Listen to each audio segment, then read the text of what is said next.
걸을 때 내가 하나님 곁에 내 이름 고백할 때 네 손으로 걸을 때 내가 고백해 여호와 누가 일하시네 누가 일하시네 누가 일하시네 주께 아끼지 않는 자에게 누가 일하시네 누가 일하시네 신뢰하며 걷는 자에게 우리 모인 이곳에 주님 함께 계시네 우리 내 아버지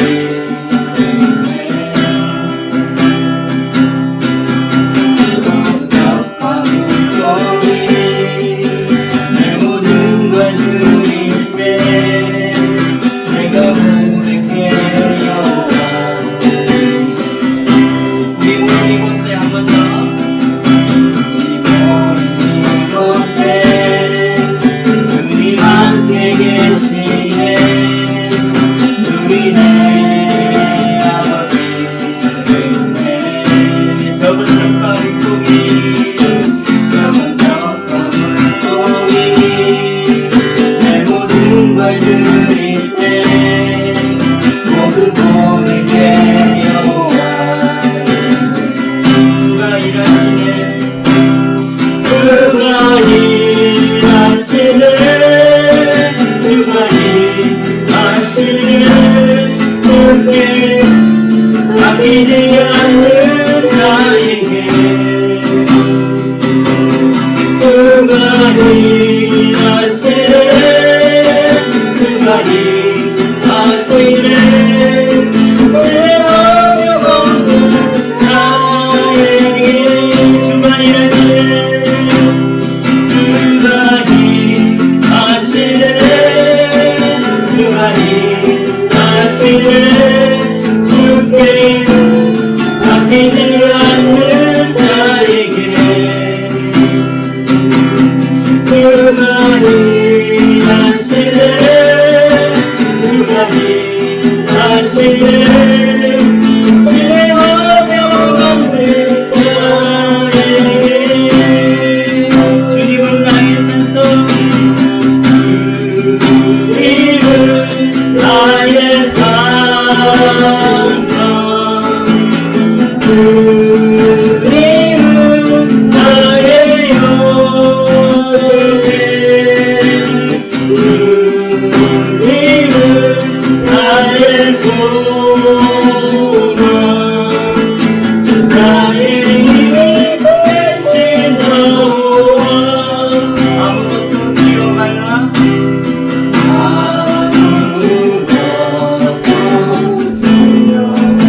주님은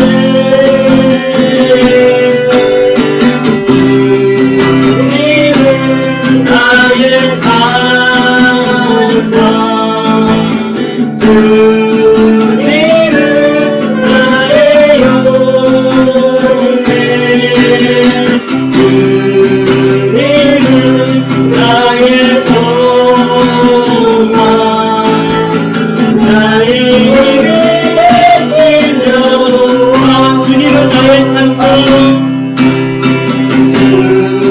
주님은 나의 산성 주님은 나의 요새 주님은 나의 소망 나의 힘이 되신 여호와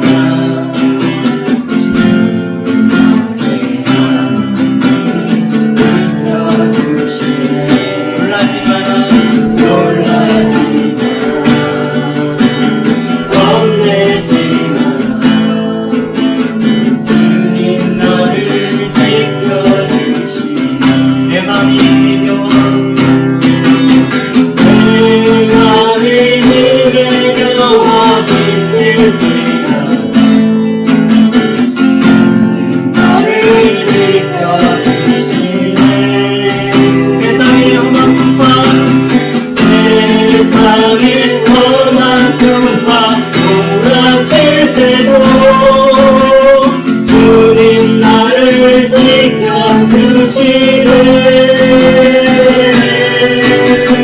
주님은 나의 산성 주님은 나의 요새 주님은 나의 소망 나의 힘이 되신 여호와 다시 한번 믿음의 고백으로 주님은 나의 산성 주님은 나의 요새 주님은 나의 소망 나의 힘이 되신 여호와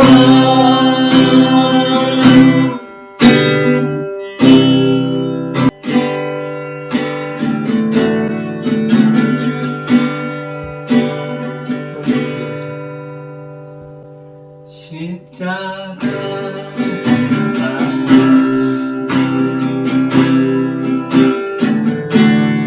멀리 떠나서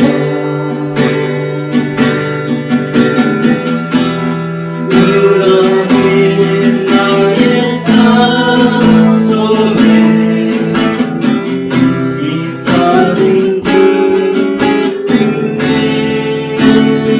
돌같은 내 맘 돌같은 내 맘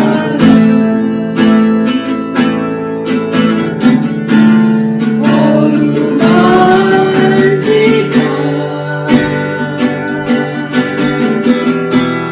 다시 이곳에 오신 주를 사랑합니다 주 나를 구하시고 날 붙드시니 나는 외롭고 섬기나 주님의 자녀라 주 나를 구하시고 날 붙드시니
나는 외롭고 성리한 주의 자녀야.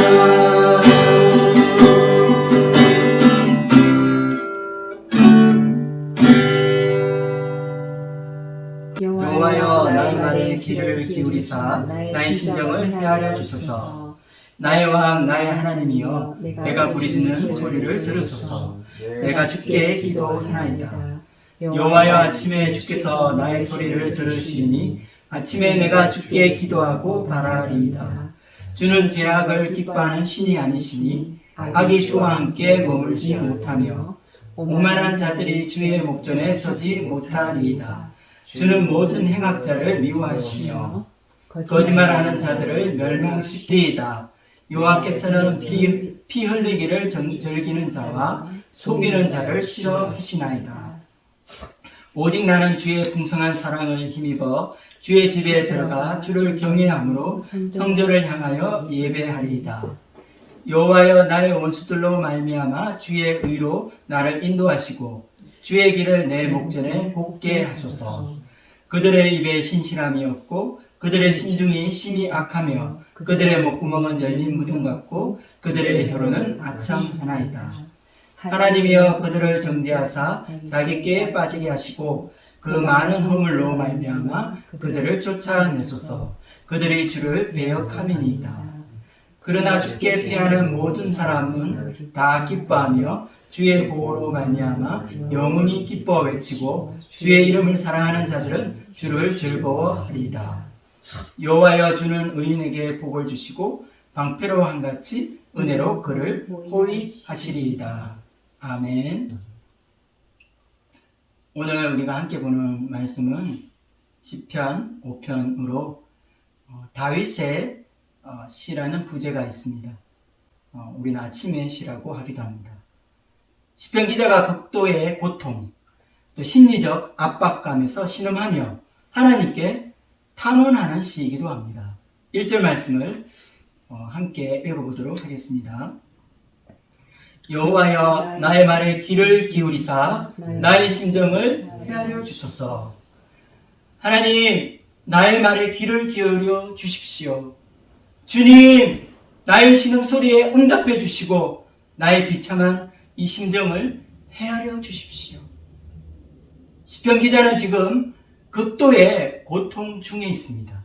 그러나 하나님께 부르짖으며 기도하고 있습니다. 억울하고 가슴 터질 것 같은 원통함이 그의 마음을 흔들고 있습니다. 자신을 주체하지 못하고 하나님 앞에 엎드려져 신음하고 있습니다. 그는 인생의 메마른 이 광야에서 하나님께 부르짖고 있는 것입니다.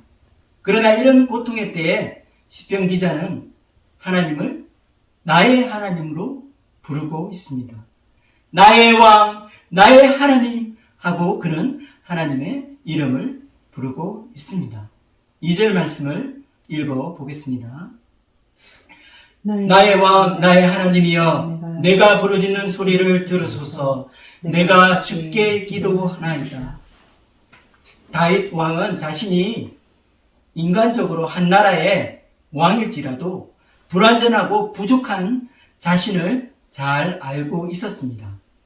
왕으로서 세상 사람들을 구원하지 못할 뿐 아니라 자기 자신조차 구원할 수 없는 무기력한 존재임을 알고 있었던 것입니다. 그러나 그는 다른 누군가를 왕이라고 부르고 있습니다. 그는 하나님을 왕으로 부르며 그분의 도우심을 간구하고 있습니다. 자신은 무능한 왕이지만 자신이 부르짖고 있는 그분은 세상을 통치하시며 진실로 환난에서 능히 구원해내실 수 있는 진정한 왕이심을 그는 고백하고 있는 것입니다. 하나님은 우리를 고난에서 우리의 고통에서 구원하실 수 있는 왕이십니다. 세상에는 통치자가 있고 권력을 가진 자가 있습니다. 그러나 그들은 진정한 왕이 아닙니다. 하나님의 대리인이며 하나님의 영광을 나타낼 청지기에 불과합니다. 우리가 모시고 있는 그분은 온 세상을 통치하시는, 우주를 통치하시고 계신 진정한 왕이심을 우리는 알아야 할 것입니다. 하나님은 우리를 언약 백성으로 삼아주시고 하나님의 백성으로 불러주셨습니다. 우리와 언약을 맺으신 하나님이 나의 하나님이 되십니다. 인생의 위기에 빠져 있을 때 언약의 하나님은 나를 찾아오시고 나를 건져 주십니다. 내가 주님의 이름을 부를 때에 응답해 주시고 나를 구원해 주실 하나님은 바로 나의 하나님이십니다. 우리는 하나님을 나의 하나님으로 깨닫기 전까지는 피상적이고 그리고 이론적인 하나님을 알 수밖에 없습니다. 내가 실제로 내 삶을 통해서 체험하고 또 내 인생을 통해서 체험하지 못하면 우리는 하나님을 깨달을 수 없습니다. 성경 공부를 통해 배운 하나님은 나의 하나님일 수 없기 때문입니다. 나의 삶 속에서 고난의 그 현장에서 하나님을 만나기 전까지는 우리가 알고 있는 그 하나님은 학습된 하나님, 성경 안에 있는 이야기 속의 하나님 뿐입니다. 우리는 수많은 사람들의 감정 속에서 살아계신 하나님을 볼 수 있습니다. 많은 크리스찬들이 하나님을 만났습니다. 하나님을 만난 신앙 감정은 사람마다 다르며 또 그 사람에 따라 독특합니다.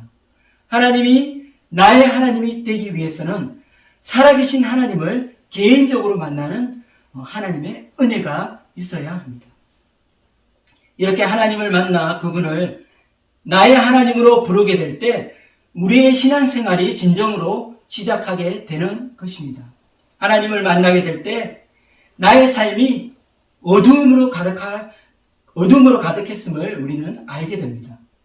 그리고 내가 죄와 영적인 무지 속에서 얼마나 하나님 마음을 아프게 하고 심각한 그 죄악 속에서 살고 있었는지 우리는 깨닫게 됩니다. 이렇게 우리가 하나님을 인격적으로 만나게 되면 밝은 태양이 떠오르듯이 정과는 완전 다른 새로운 그런 삶을 살게 되는 것입니다. 시편 기자가 지금 부르짖고 있는 이 시간은 밝은 해가 떠오르는 아침 시간입니다. 시편 기자는 아침에 일어나 제일 먼저 하나님을 찾고 있습니다. 하나님을 바라보고 그분께 매달려 기도하고 있습니다. 3절을 함께 읽어보도록 하겠습니다. 여호와여, 아침에 주께서 나의 소리를 들으시리니 아침에 내가 주께 기도하고 바라리이다. 아침은 새로운 시작을 의미합니다. 아침은 우리를 새롭게 하는 힘이 있습니다. 눈부신 태양이 떠오를 때 어두움은 사라져버리고 오늘의 희망도 함께 떠오르게 됩니다. Brand new day. 한 번도 살아보지 않은 새 날입니다. 하나님께서 새로운 일을 이루실 것이라는 소망으로 하루가 시작되고 있습니다. 그러나 현실은 어렵습니다. 앞으로 어떻게 될지 아무도 알지 못합니다. 시편 기자가 할 수 있는 일은 하나님을 바라보고 그분의 응답을 기다리는 것 뿐입니다. 어둠 속에서 헤매고 있던 자신을 처음 찾아오셔서 하나님의 그 사랑을 보여주신 그분은 바로 하나님이십니다. 지금 고난 속에 있는 나를 위해 하나님께서 다시 찾아오시고 모든 고통에서 구원해 주실 것을 그는 기대하고 있는 것입니다.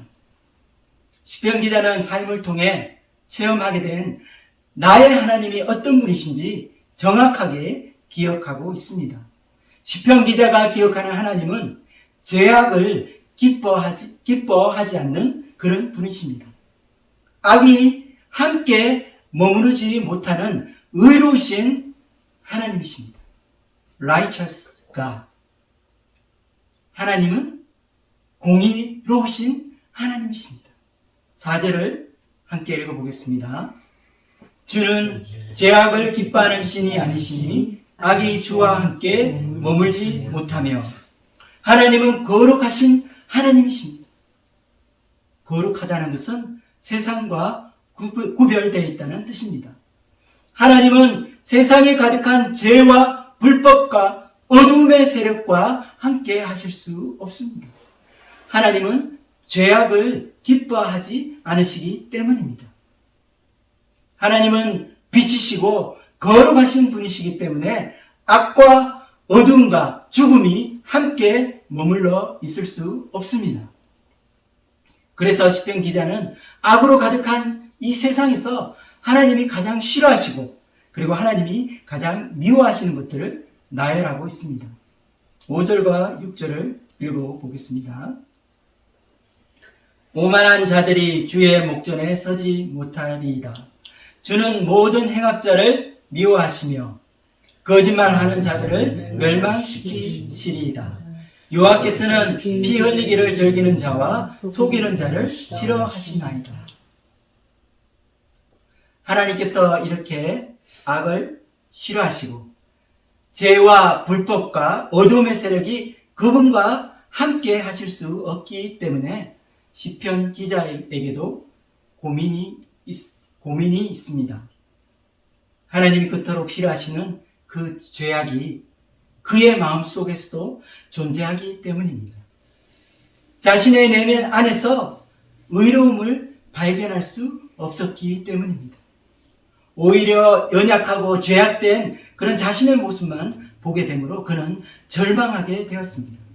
하나님을 진실하게 믿고 신앙생활을 성실하게 하는 사람에게 남모르는 고충이 있는데 그것은 선을 행하고자 하는 자신에게 악이 함께 있다는 것입니다.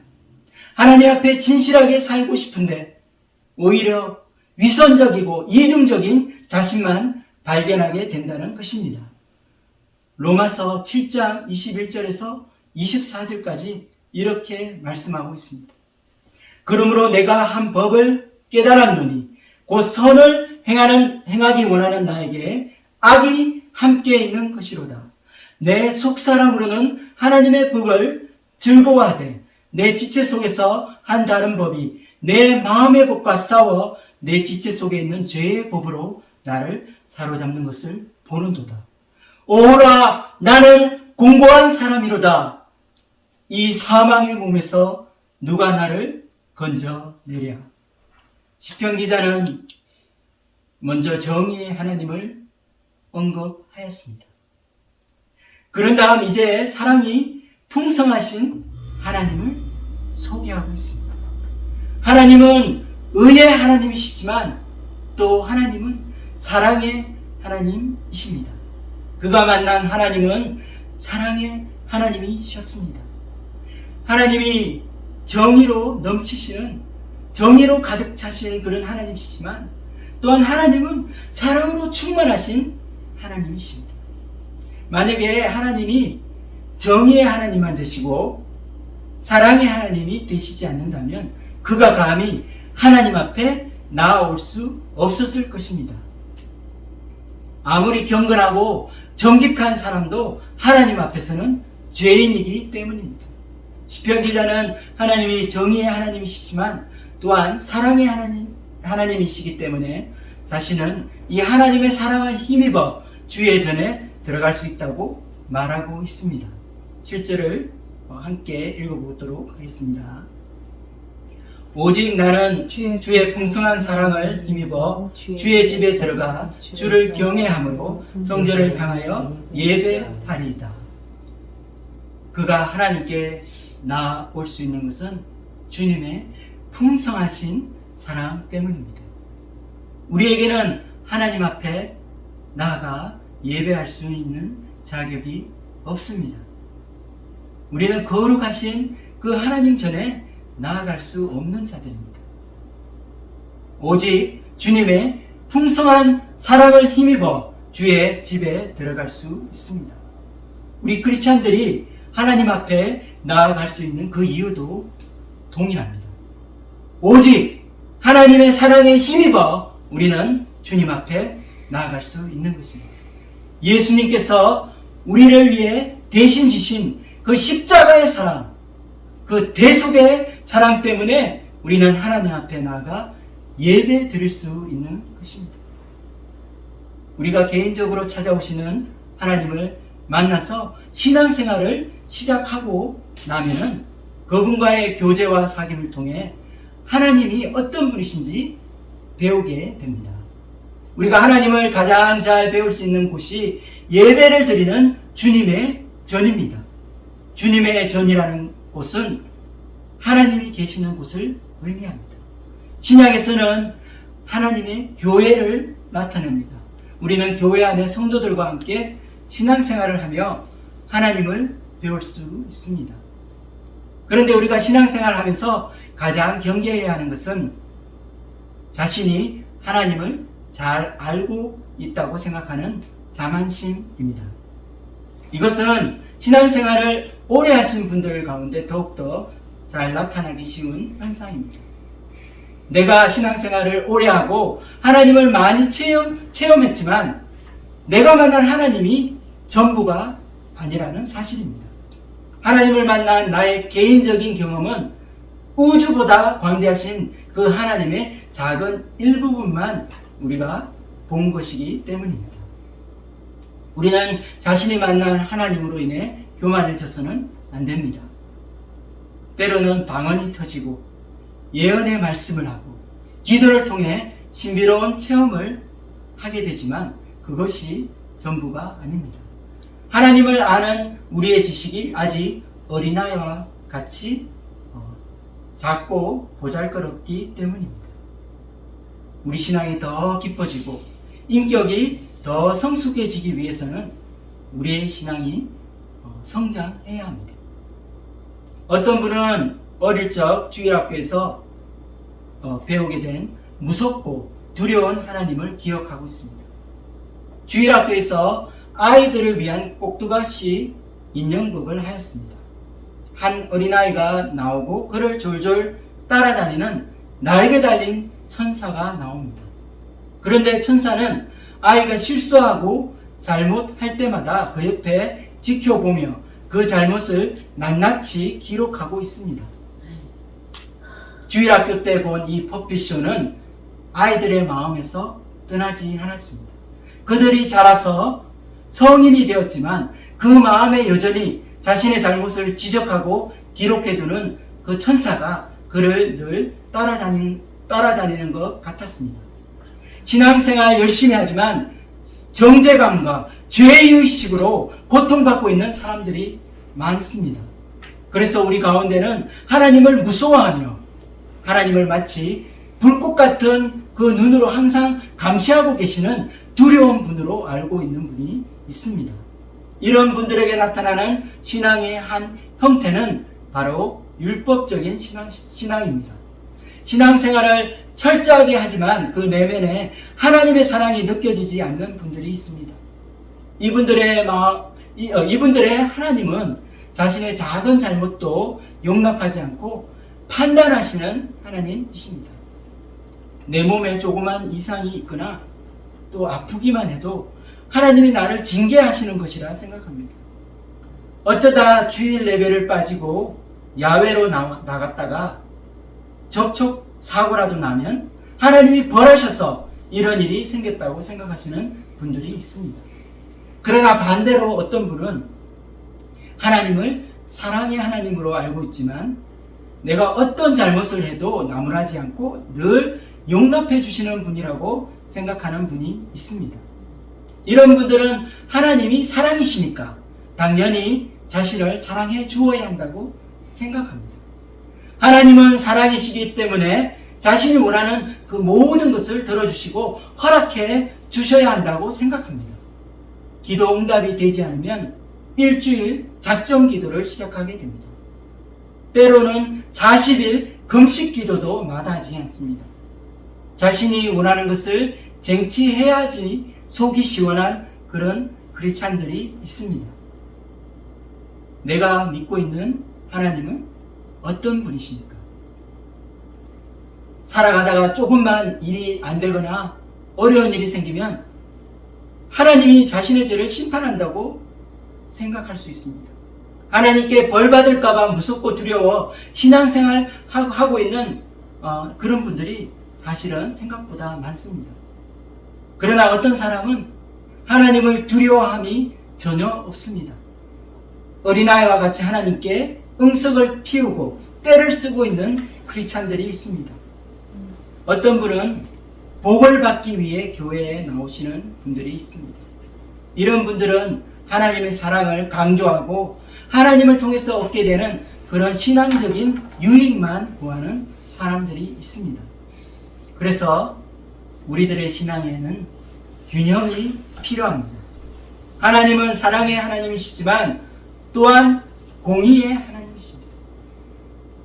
독생자까지 내어주신 사랑으로 우리를 사랑하시고 우리를 보호해 주시지만 죄를 미워하시고 또 우리를 연단하시는 하나님이십니다. 여러분의 하나님은 어떤 분이십니까? 신앙생활을 오래 한 것으로 스스로 하나님에 대해서 나는 많이 알고 있다고 생각하고 자신을 성숙한 크리스찬이라고 생각하는 분들이 있습니다. 그러나 사실 우리의 신앙은 어린아이의 수준일 수도 있습니다.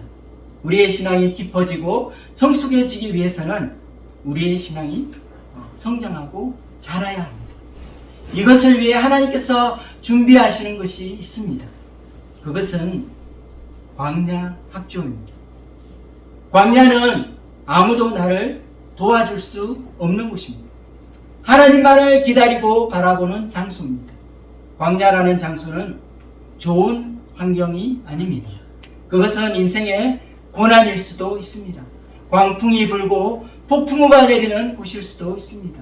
금방이라도 죽을 것 같은 그런 인생의 위기의 때일 수도 있습니다. 시편 기자는 지금 아침에 새 날을 기대하며 하나님만을 바라봐야 하는 광야에 서 있습니다.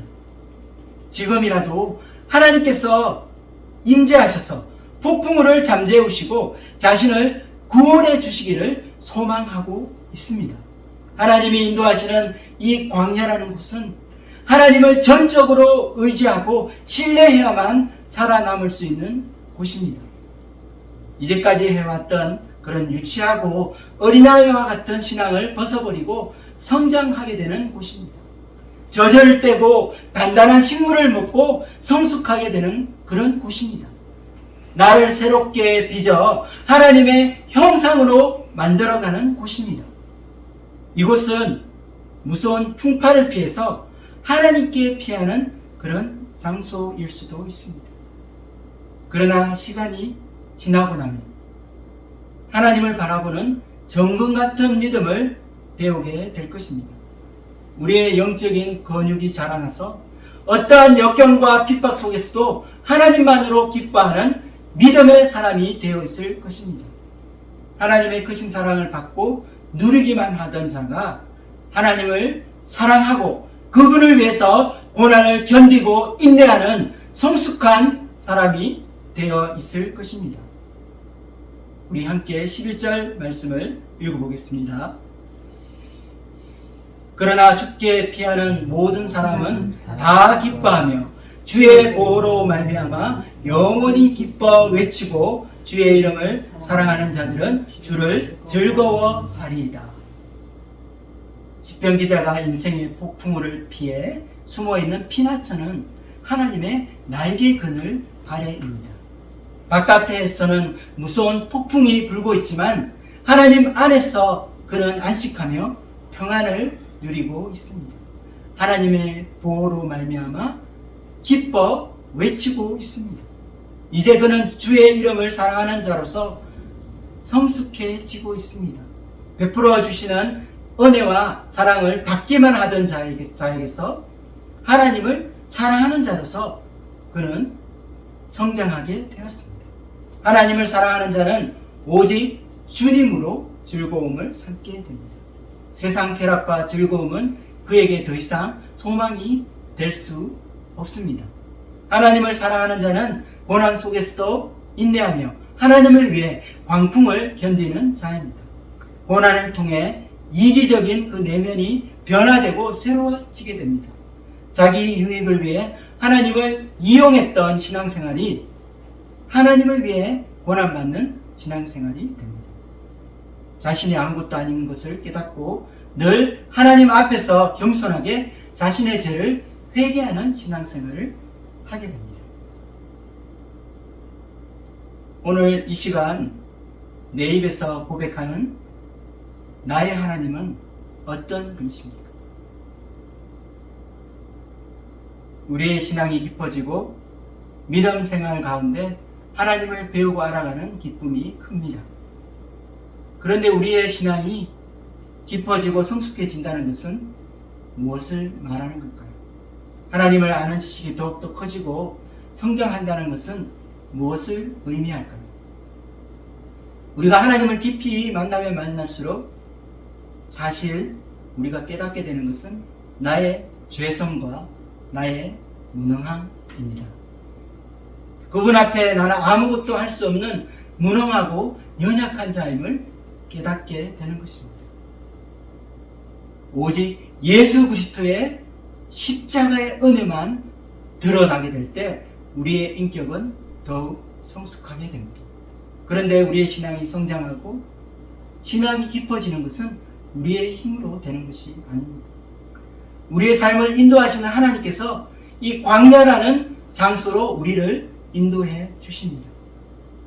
우리의 신앙생활에서 광야라고 하는 이 고난과 역경을 통해 우리는 하나님을 나의 하나님, 나의 왕으로 고백하게 되는 것입니다.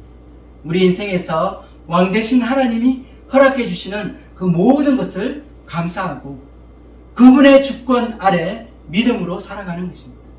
때로는 우리가 다 이해할 수 없습니다. 하나님이 왜 나의 삶을 이렇게 힘들게 하시고 왜 이런 고난 가운데로 나를 이끌고 가시는지 우리는 다 알 수 없습니다. 그러나 깊은 고난의 골짜기를 우리가 믿음으로 통과할 때 하나님께 대한 그 믿음과 신뢰가 더 깊어지게 될 것입니다. 인생에서 만나는 모든 환난과 역경과 고난 속에서 그분은 나의 왕이 되십니다. 우리 함께 기도하고 마치겠습니다.